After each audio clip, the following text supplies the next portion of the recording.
Before starting insulation, I'm removing these interior lamps.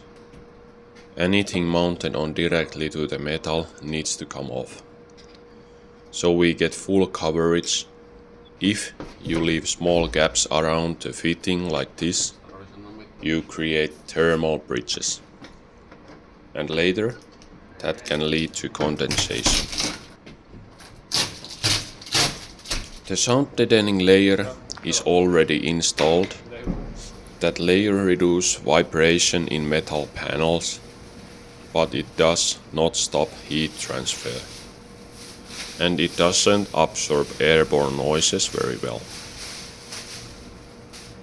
So now I'm adding the second layer, closed cell rubber foam.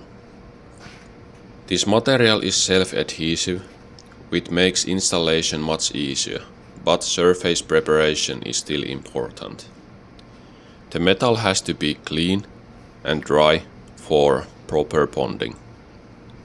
Closed cell foam means it doesn't not absorb moisture, and in the van building, especially here in Finland, condensation is always a factor. Temperature difference between inside and outside creates moisture inside the panels. This layer helps control that.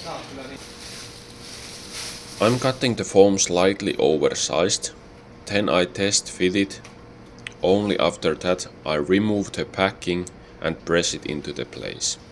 You want full contact with the panel, but without compressing it too much. Compressing reduces insulation performance. As you can see, it follows the curves quite well. That flexibility makes it ideal for van walls and roofs. I'm also making sure not to block any drainage holes or structure access points. Planning ahead is important, especially when we are going to wire the solar panels next. Even with careful cuts, small gaps always remains, and those small gaps are where the cold air can move in. I originally planned to use wool for these cavities, but right now I didn't get usable material locally here in Finland, so instead I'm using expanding urethane foam. As you can see here, I'm applying foam carefully along the seams and the small openings, especially around structure ribs. The goal is to seal the gaps without overfilling them. And this is where I made a small mistake. On the roof section, I used a bit too much urethane.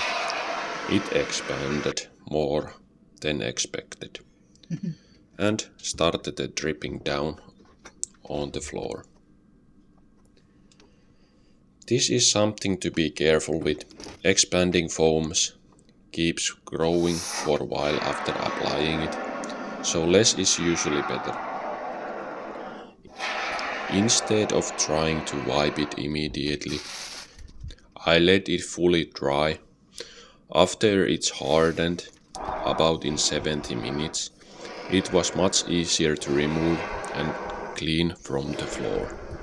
And in the end, it actually came off pretty well.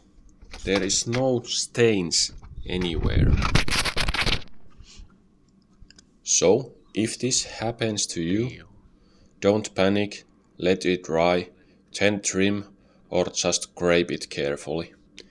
It saves time and avoid spreading the foam everywhere, because that is a sticky stuff. Now the insulation layer feels much more complete. The small gaps are sealed, the main surface are covered, and the van is one step closer to being fully insulated. The goal here is that we have continuous barrier without thermal bridges. Especially in cold climates like in Finland, sealing details like this really matters. Next I will be on moving to the installing rock wool That's where things starts getting more interesting. If you liked the video, please like and leave comment. And if you want to see more on this one updating series, hit the follow button. Thank you.